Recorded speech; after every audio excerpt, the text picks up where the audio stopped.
Eu quero andar como ele andou, pisar nas pegadas que ele deixou. Continuando o livro de Filipenses, versos 17 e 18 agora. Contudo, me alegrarei mesmo se perder a vida, entregando-a a Deus como oferta derramada, da mesma forma que o serviço fiel de vocês é uma oferta a Deus. Quero que todos vocês participem dessa alegria. Sim, alegrem-se e eu me alegrarei com vocês. Veja que é interessante ele falar, contudo eu me alegrarei mesmo que eu entregue a minha vida. É possível ter alegria no meio das dificuldades? É possível ter alegria em face à morte? Talvez na hora que ele cita isso, ele está lendo, lembra que é uma carta, né? Aí alguém está lendo a carta lá, o pessoal lá em Filipos ouvindo, o pessoal que se reunia, os irmãos que se reuniam ali, a igreja reunida, e alguém pode pensar assim, mas será que ele conseguia mesmo? Aí levanta um carcereiro lá, e ele fala, é possível sim. Porque lá em Atos 16, quando começou o Paulo a pregar em Filipos, ele foi o quê? Açoitado, colocado na prisão. E enquanto ele estava lá, em vez de ficar reclamando, o que ele fez? Ele louvava a Deus. Isso chamou a atenção do carcereiro, e o carcereiro chegou e perguntou para ele, o que eu devo fazer para que seja salvo? Porque ele viu como que era viva a esperança que Paulo tinha. E aí Paulo respondeu o quê? Crer no Senhor Jesus e será salvo tu e a tua casa. Versículos 19 e 20, ele vai começar a falar de Timóteo e Epafrodito. Pessoas que entregaram a vida para fazer algum serviço a Deus. 19 e 20. Se for da vontade do Senhor Jesus, espero enviar-lhes Timóteo em breve para visitá-los. Assim ele poderá me animar, contando-me notícias de vocês. Não tenho ninguém que se preocupe sinceramente com o bem-estar de vocês como Timóteo. Veja que ele queria enviar Timóteo, ele falou assim, ó, Timóteo busca sinceramente o que é do interesse de vocês. Era uma pessoa que estava pronta a abrir mão dos seus próprios interesses para buscar o bem dos outros. E é isso que Deus espera de nós. Então ele começa a falar, eu quero mandar Timóteo, porque eu sei qual a atitude dele, qual a conduta dele. Versículo 21. Todos os outros se preocupam apenas consigo mesmos e não com o que é importante para Jesus Cristo. Então ele buscava, em vez de buscar o seu próprio interesse, buscava o interesse de Cristo. Em vez de procurar agradar a si, ele procurava agradar a Cristo. Por isso que Paulo tinha essa confiança nele, porque via nele o desejo sincero de agradar a Cristo. Se a gente quer fazer diferença nesse mundo, se a gente quer uma vida diferente e quer uma família diferente, a gente tem que ter esse desejo de quê? Procurar agradar a Cristo. Versículo 22 a 24. Mas vocês sabem que Timóteo provou seu valor. Como um filho junto ao Pai, ele tem servido ao meu lado na proclamação das boas novas. Espero enviá-lo assim que souber o que me acontecerá aqui. Eu tenho confiança no Senhor de que, em breve, eu mesmo irei vê-los. Então ele pega e fala assim, olha gente, eu logo quero ver vocês, mas até lá eu vou mandar Timóteo. E ele trabalhou junto comigo. Eu conheço a conduta, o caráter, o desejo que ele tem de agradar a Cristo. E ele vai buscar o interesse de vocês, o que é bom para vocês e não o que é bom para ele. E aí ele cita outro exemplo agora, que é a vida de Epafrodito. Epafrodito era de Éfeso e foi visitar Paulo. Então vamos ler verso 25. Enquanto isso, penso que devo enviar-lhes de volta Epafrodito. Ele é um verdadeiro irmão, colaborador e companheiro de lutas, que também foi mensageiro de vocês para me ajudar em minhas necessidades. Então, Epafrodito sai da sua cidade e vai até onde Paulo estava. Ele sai então da Macedônia, pega um navio, provavelmente foi navio, mas você não sabe com certeza, mas ele sai da Macedônia, ou norte da Grécia hoje, e vai até Roma. Para quê? Para ajudar Paulo. Por quê? Naquela época não tinha conta bancária, não tinha essas coisas. Então ele pega um valor que os irmãos se reuniram para levar para Paulo, para ajudar Paulo. Ele faz uma viagem dessa por se preocupar com Paulo. E todos ali estavam juntos. Ele foi o mensageiro em nome de todos. Versículo 26. Ele deseja muito vê-los e está angustiado porque vocês souberam que ele esteve doente. Então, ele ficou doente nessa viagem e o pessoal ficou preocupado com ele. Versículos 27 e 28. De fato ficou enfermo e quase morreu, mas Deus teve misericórdia dele e também de mim, para que eu não tivesse uma tristeza atrás da outra. Veja que ele ficou doente e a doença foi grave. E Paulo falou, olha, Deus poupou a vida dele para que eu não tivesse uma tristeza em cima da outra, uma tristeza demasiada. Aí a gente fala, mas a gente tem certeza da vida eterna e se alguém morre a gente vai ficar com essa tristeza demasiada? Então vamos entender. Quando alguém morre, ele crendo em Cristo, ele vai morar com Cristo no céu, vivendo incomparavelmente melhor. Mas nós que ficamos, sentimos falta das pessoas. Nós sofremos. Por quê? O ser humano não foi feito para morrer. Deus nos fez e o pecado é que trouxe a morte. Então, é normal sofrer? Sim. Mas tendo a esperança da vida eterna. Versículos 29 e 30.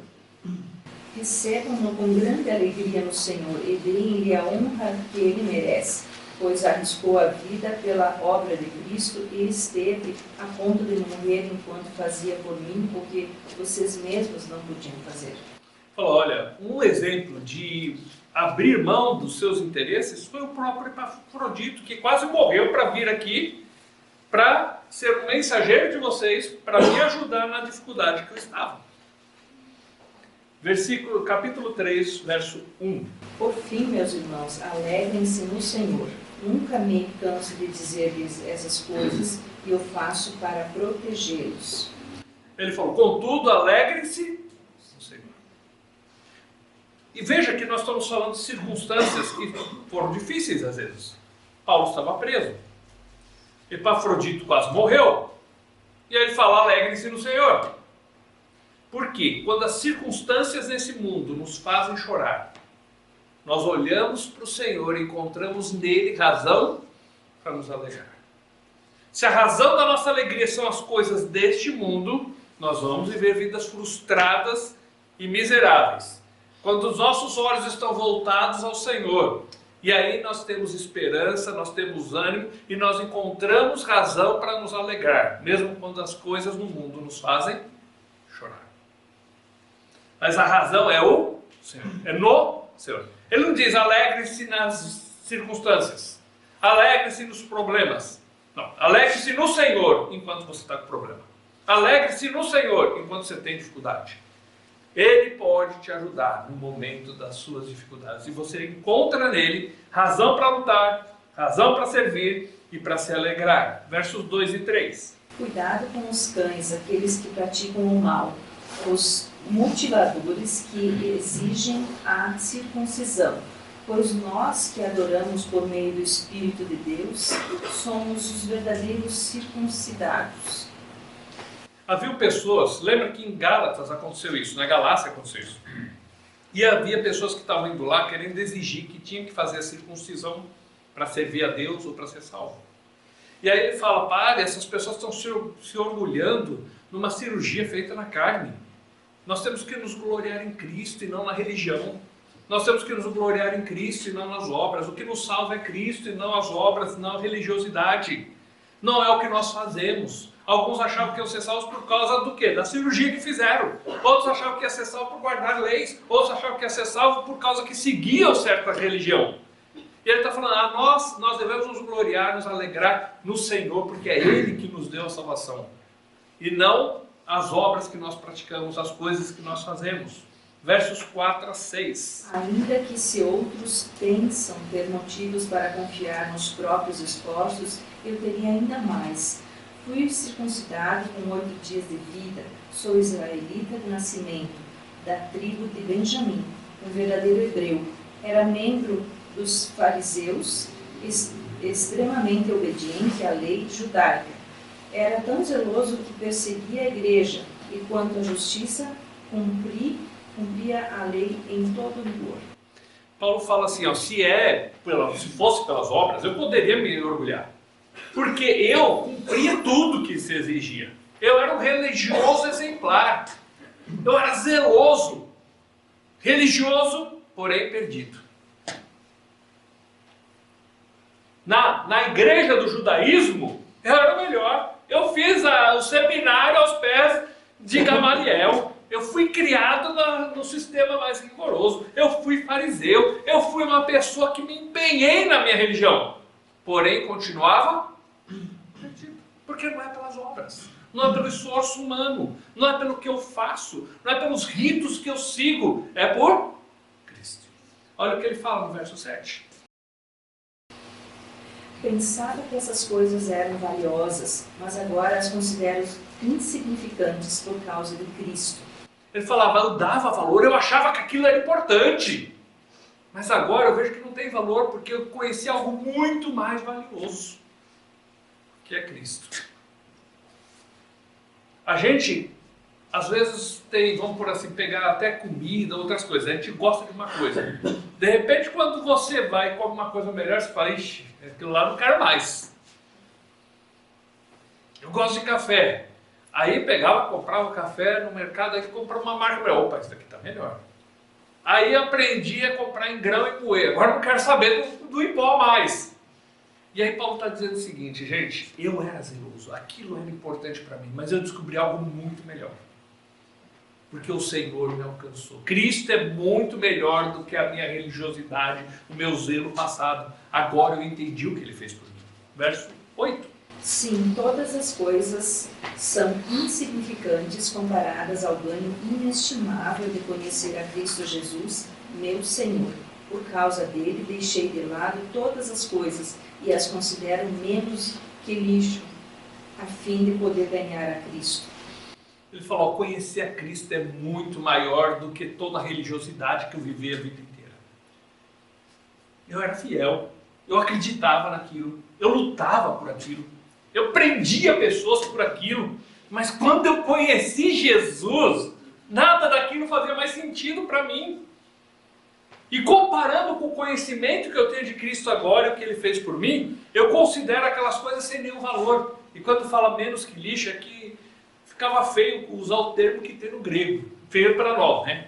O termo que tem no grego literalmente seria assim, considerei como esterco. A sua versão fala esterco, né? Já usa mais... A outra foi mais polida na tradução. Quer dizer, não adianta para nada. Eu vi que aquilo que Ele me fez, aquele conhecimento que eu tenho nele, é muito mais importante do que qualquer coisa que eu vivi no meu passado religioso, porque eu era dedicado à religião, mas eu era perdido, eu não tinha Cristo. Conhecer a Cristo é incomparavelmente melhor. Versículo 9. Não conto mais com minha própria justiça, que vem da obediência à lei, mas sim com a justiça que vem pela fé em Cristo, pois é com base na fé que Deus nos declara justos. Eu sou aceito por Cristo pela fé que eu coloquei nele, não pelas obras que eu pratiquei, e ele praticou bastante. Não pela religiosidade, não pelos rituais que eu segui, não pela placa de uma igreja. Eu sou salvo, fui aceito por Cristo quando eu coloquei a minha fé nele e exclusivamente nele. Versículos 10 e 11. Quero conhecer a Cristo e experimentar o grande poder que o ressuscitou. Quero sofrer com ele, participando da sua morte, para de alguma forma alcançar a ressurreição dos mortos. Eu quero conhecer mais a Cristo. E o poder que o ressuscitou dentre os mortos. Esse poder que transforma vidas. Agora tem uma nova vida. A ideia da ressurreição é a transformação de uma nova vida para nós também. Por quê? Cristo morreu pelos nossos pecados, nós morremos com Ele. Como Paulo disse, estou crucificado com Cristo. Mas agora tem uma vida. Não a mesma antiga, uma vida nova, ligada a Cristo. Transformada pelo poder de Cristo. E um dia eu vou ressuscitar, o corpo vai ser ressuscitado dos mortos.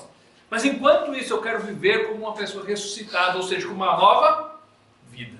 Não baseada nas minhas obras, no que eu faço, mas no que o Senhor fez por mim. Aquele que começou boa obra na minha vida, ele vai continuar até o dia de Cristo Jesus. Eu vou crescer nesse conhecimento dele, porque através desse conhecimento dele, a minha vida vai sendo melhorada, eu vou ser sincero e inculpável diante de Cristo até o dia de Cristo Jesus. Ou seja, tudo por ele, através dele e para ele.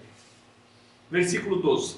Não estou dizendo que já obtive tudo isso, que já alcancei a perfeição, mas prossigo a fim de conquistar essa perfeição para a qual Cristo Jesus me conquistou. Ele falou, eu não sou perfeito, gente. Eu sou humano, eu estou nesse mundo.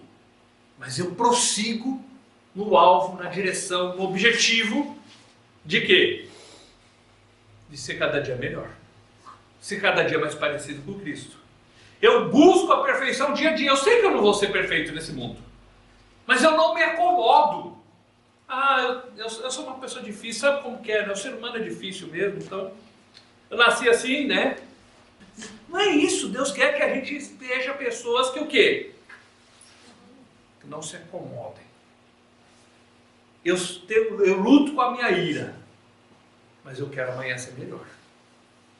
Eu luto porque eu falo demais, mas amanhã eu quero ser melhor.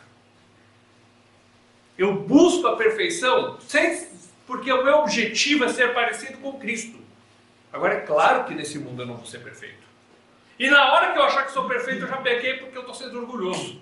Então Paulo deixa claro, eu não sou perfeito, mas eu prossigo na direção de procurar a cada dia ser mais parecido com Cristo. Versículo 13.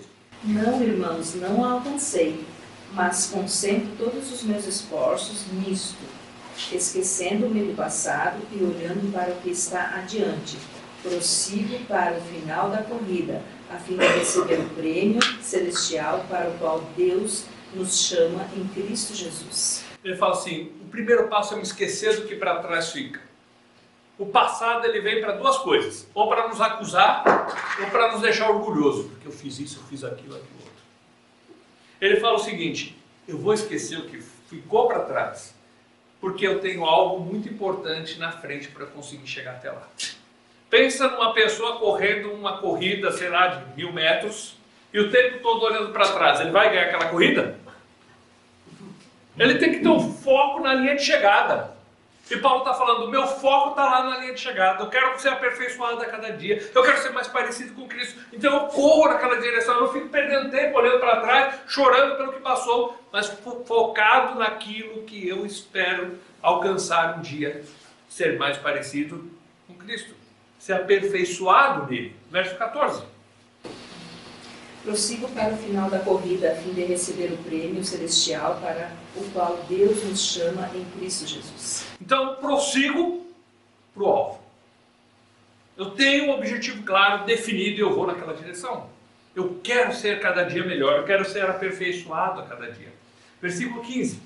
Todos nós que alcançamos a maturidade devemos concordar quanto a essas coisas. Se discordam em algum ponto, confio que Deus o esclarecerá para vocês.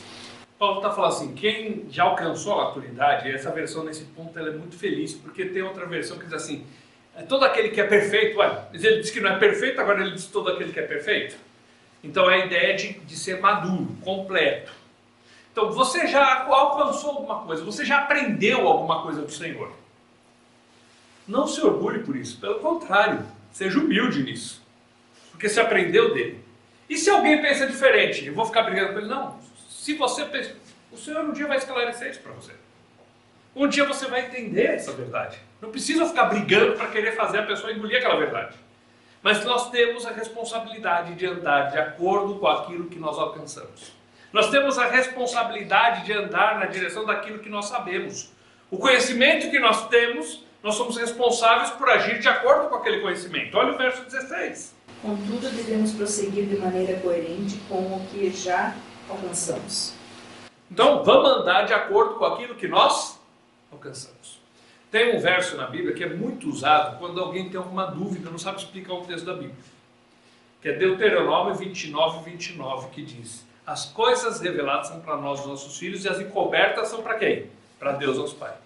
Eu não estou entendendo. Olha, isso é para Deus. Eu não consigo entender, mas as coisas que estão encobertas pertencem a Deus. Mas tem um detalhe, de que as reveladas são para nós. Aquilo que eu já sei, eu sou responsável diante de Deus por pôr em prática na minha vida. Aquele conhecimento que eu adquiri, eu sou responsável por ele diante de Deus. Então devemos viver de acordo com aquilo que nós já temos alcançado. Viver de acordo com aquilo que nós temos aprendido, com aquilo que nós sabemos de Deus. Procurando melhorar a cada dia. Versículo 17. Irmãos, sejam meus imitadores e aprendam com aqueles que seguem nosso exemplo. Paulo aqui, a gente poderia achar que ele pode estar sendo um pouquinho orgulhoso, porque ele diz, de meus imitadores. Imitadores em que sentido? Ele está falando, eu prossigo para o alvo. Então, vamos prosseguir junto para o alvo? Me imitem no desejo de imitar a Cristo. Me imitem no desejo de ser aperfeiçoado a cada dia. Ou seja, nós seguimos um modelo que é Cristo. E Paulo estava chamando o pessoal, gente, eu estou na corrida, eu quero chegar lá. Vamos junto. Ele não estava dizendo que ele era orgulhoso, que ele dizia, ó, eu sou o santo, eu sou o cara, eu sou o que... Então, só eu que sou o cara aqui, então você tem que me imitar. Não, ele começa falando o quê? Eu não sou perfeito, eu ainda não alcancei, eu prossigo para o alvo, eu quero melhorar a cada dia. Então, como que vai imitar Cristo, a Paulo? No desejo que ele tinha de prosseguir para o alvo. Na ambição, boa ambição, no caso, né, que ele tinha, de chegar e cruzar a linha de chegada, como um vencedor. Então é isso que nós devemos pensar. Eu quero ter essa garra, essa vontade, esse desejo, esse anseio de prosseguir para o alvo. Versículos 18 e 19. Pois como lhes disse muitas vezes, e eu digo novamente com lágrima nos olhos, há muitos cuja conduta mostra que são, na verdade, inimigos da cruz de Cristo. Estão rumando para a destruição. O Deus deles é o próprio apetite. Vangloriam-se de coisas vergonhosas e pensam apenas na vida terrena. Ele fala assim, tem gente que a vida deles mostra que eles são inimigos da cruz de Cristo, porque eles só pensam neles, a vida é só focada neles, o Deus deles é o ventre, é só vir para comer, para conseguir o que eu quero, para ser alguém, para engrandecer o meu nome. E aí ele fala, quem age dessa forma não está agindo de acordo com Cristo Jesus. Inclusive ele se torna um inimigo da cruz de Cristo, porque a sua conduta traz vergonha para o Evangelho. Vergonha do tipo assim, para seguir a Cristo do jeito que fulano faz, eu não quero ser. Para ser um cristão como ele, eu prefiro não ser. Isso traz o quê? Vergonha para a cruz de Cristo. São inimigos da cruz de Cristo. São pessoas que, em vez de seguir o que Cristo falou, acabam envergonhando o nome dele pela sua conduta inadequada, inapropriada. Verso 20. Nossa cidadania, no entanto, vem do céu, e de lá aguardamos ansiosamente a volta do Salvador, o Senhor Jesus Cristo. Essas pessoas vivem só para esse mundo, mas a gente tem que lembrar que a nossa pátria está... Nós somos peregrinos nesse mundo, somos forasteiros, estamos de passagem por aqui. A nossa pátria está lá. Aí ele fala, o meu alvo é lá. Por isso que eu posso me alegrar no Senhor, porque eu sei que eu estou chegando lá e é lá que eu quero viver. Lá é o incomparavelmente melhor. Esse mundo, enquanto eu estiver aqui, eu estou aqui para agradar o Senhor, para servir o Senhor. Eu prossigo no alvo de ser mais parecido com o Senhor. Eu sigo o exemplo de humildade do meu Senhor, que foi obediente até a morte. Mas aqui é passagem. A minha pátria está... A minha identidade está lá em Cristo. Eu não sou o brasileiro, o chinês, o japonês, eu sou do céu, o cidadão do céu, da família de Deus. Eu pertenço a Jesus Cristo, eu vou morar no céu eternamente com Ele. Então, enquanto eu estiver nesse mundo, eu procuro andar na direção, porque um dia eu vou cruzar a linha de chegada. Vou chegar na minha casa, vou chegar na minha pátria, e eu quero ouvir do meu Senhor, bem feito, servo bom, entra no gozo do teu Senhor. Verso 21. Ele tomará nosso frágil corpo mortal e o transformará num corpo glorioso, como dele, usando o mesmo poder com o qual submeterá todas as coisas a seu domínio. Lá não vai ter mais doença, não vai ter dor de cabeça, não vai ter dor na coluna, não vai ter mais a idade pesando, porque o nosso corpo vai ser transformado à semelhança do de Jesus Cristo. Capítulo 4, verso 1. Portanto, meus amados irmãos, permaneçam firmes no Senhor. Amo vocês e anseio vê-los, pois são minha alegria e minha coroa de recompensa. Ele fala assim, permaneçam firmes em Paulo. Foi isso? Firmes no Senhor. Nós seguimos o Senhor. Nós somos servos do Senhor e nós ficamos firmes no Senhor. Se eu quero viver do meu jeito, eu acabo sendo abalado pela circunstância. A minha segurança é quando eu estou firmado na rocha que é Cristo. Eu só consigo ficar firme no Senhor. Versículo 2. Agora suplico a Evode e a Sintique, tendo em vista que estão no Senhor, resolvam seu desentendimento. Então, Evódia e Sintique começaram a brigar. As duas não se entendiam lá no meio do pessoal. E aí ele fala assim, olha gente, e lembra que no 2 ele falou, sejam unidos, andem em harmonia, tenham o mesmo pensamento, seguindo o exemplo de Cristo. E aí ele chega e dá na veia, fala assim, ó gente, vocês duas, cria vergonha na cara e se acertem. Sintam o mesmo. Mas é possível sentir o mesmo? Pensar a mesma coisa? Não. Mas sintam o mesmo no... Se vocês não têm motivo para se entender, vocês não devem se entender porque a ela é legal ou a outra é gente boa. É por causa do Senhor. O sentimento não é porque essa pessoa é mais chegada a mim ou o outro nem tanto. O sentimento é por causa do... Por causa dele eu posso perdoar. Por causa dele eu devo perdoar. Por causa dele eu vou viver uma vida adequada. Por causa dele eu abro mão dos meus interesses. Por causa dele eu abro mão da minha opinião. Por causa dele eu quero ver o nome dele ser engrandecido. E não quero ser uma vergonha, sendo o inimigo do evangelho, porque eu só penso em mim mesmo. Então ele fala, Evode e Sintique, pare de pensar em vocês duas e pensem no Senhor. Quero engrandecer o Senhor. Verso 3.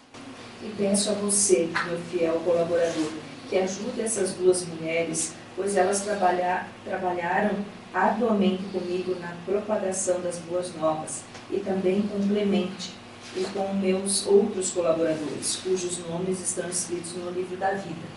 Ele deixa claro que essas mulheres não eram ruins. Trabalharam com ele no Evangelho, mas deu alguma coisa que elas não se entendiam mais.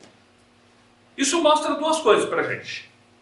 Uma é que a carreira cristã é que nem andar de bicicleta. Se você parar, você cai. Então, você tem que continuar prosseguindo.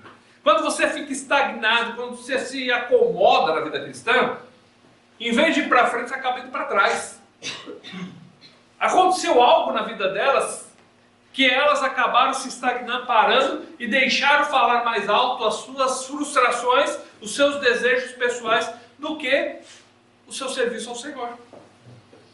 E aí, Paulo chega e fala assim, meus irmãos, chega junto e ajuda elas a se entenderem.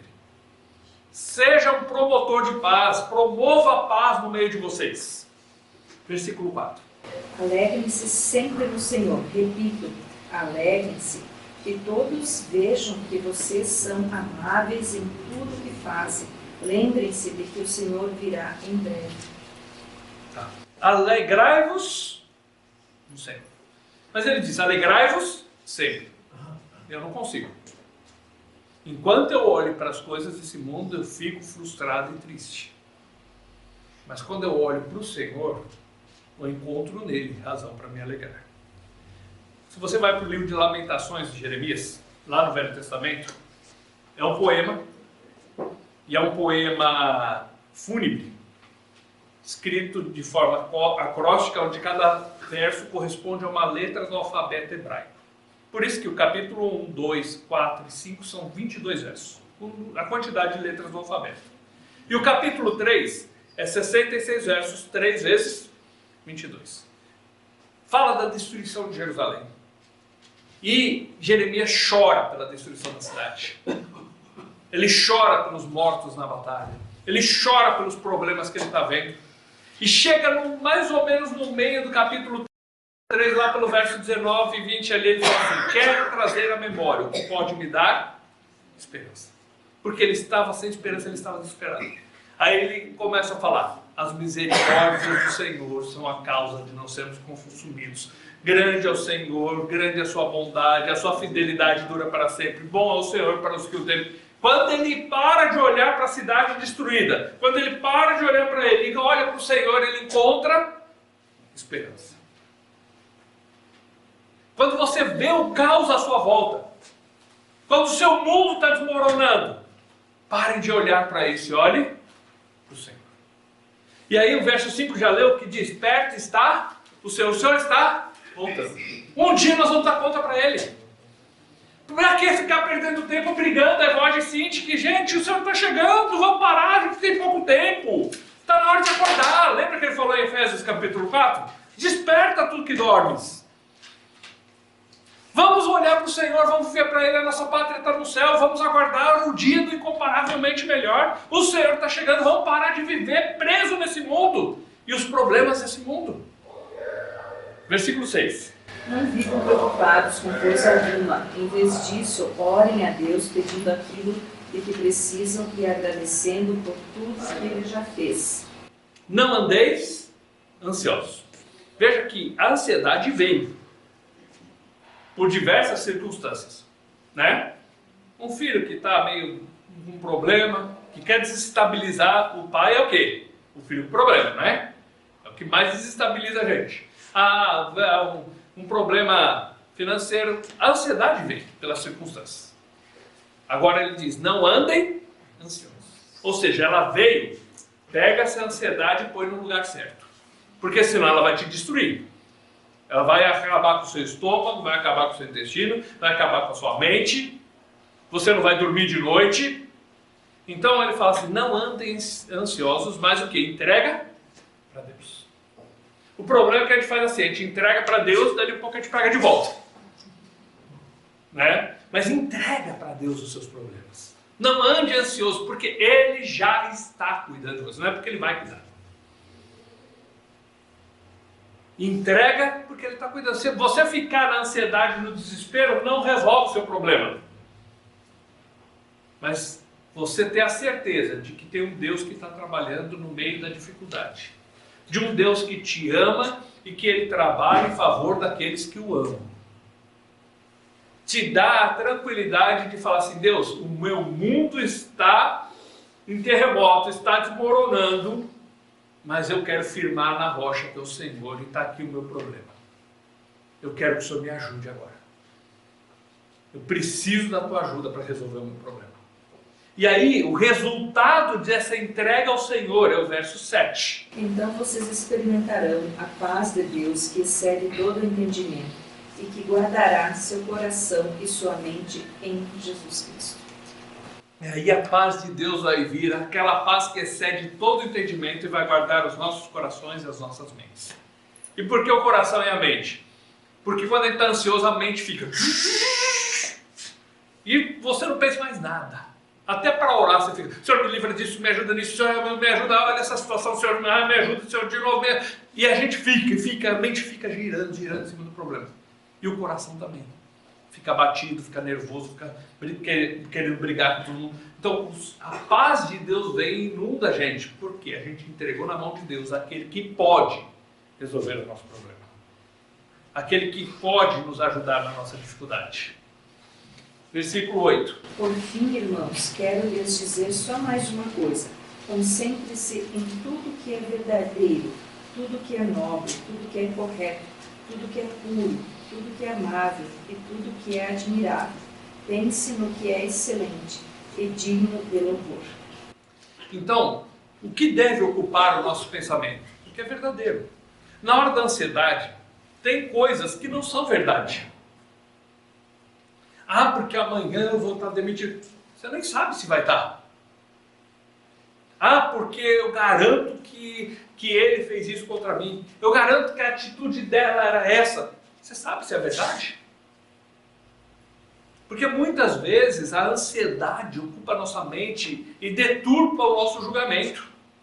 Mas quando a gente entrega para Deus, vem aquela paz que nos ajuda no meio da adversidade, da dificuldade, e coloca os nossos pensamentos num nível equilibrado. Então, tudo que é puro, tudo que é verdadeiro, tudo que é justo, Quando eu começo a vir um pensamento, vamos pensar no verdadeiro.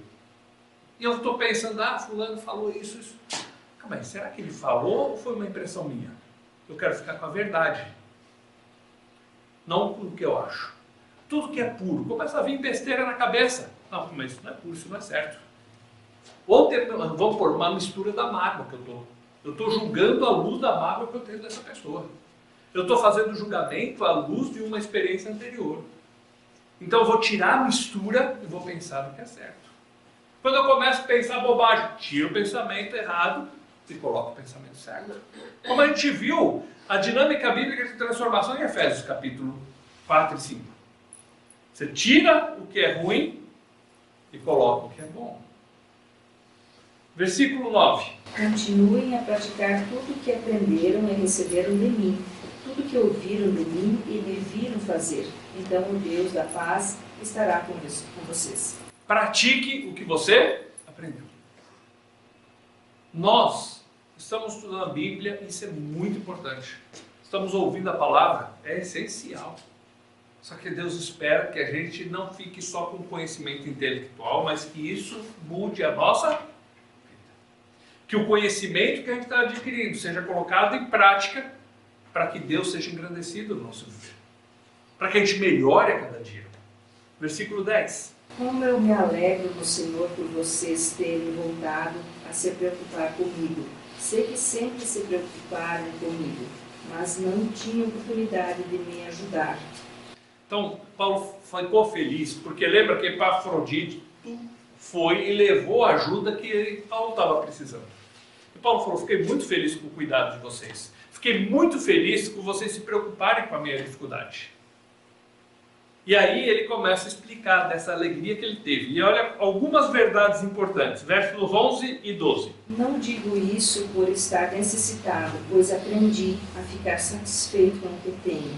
Sei viver na necessidade e também na fartura. Aprendi o segredo de viver em qualquer situação, de estômago cheio ou vazio, com pouco ou com muito. Ele fala assim, eu aprendi a viver contente. Foi muito bom esse cuidado de vocês para comigo. Mas eu estou falando isso não tanto pela necessidade que eu estava, porque eu aprendi a viver contente. Muitas vezes nós vivemos vidas frustradas, porque nós vivemos insatisfeitos com aquilo que nós temos. O cara tem um carro, ele quer o melhor. O cara tem uma família, ele está de olho no quintal do vizinho. O cara está fazendo uma coisa aqui, ele está ganhando bem, mas ele quer ganhar mais. Não é errado você querer ter coisas melhores. O que é errado é a gente viver insatisfeito, viver murmurando e reclamando. Nós temos que aprender a viver contente com aquilo que Deus tem nos dado. Isso nos poupa de muito sofrimento, nos poupa da ansiedade, nos poupa de brigas, de problemas e nos ajuda a viver contentes. Alegrai-vos sempre no Senhor. Outra vez, digo alegrai-vos.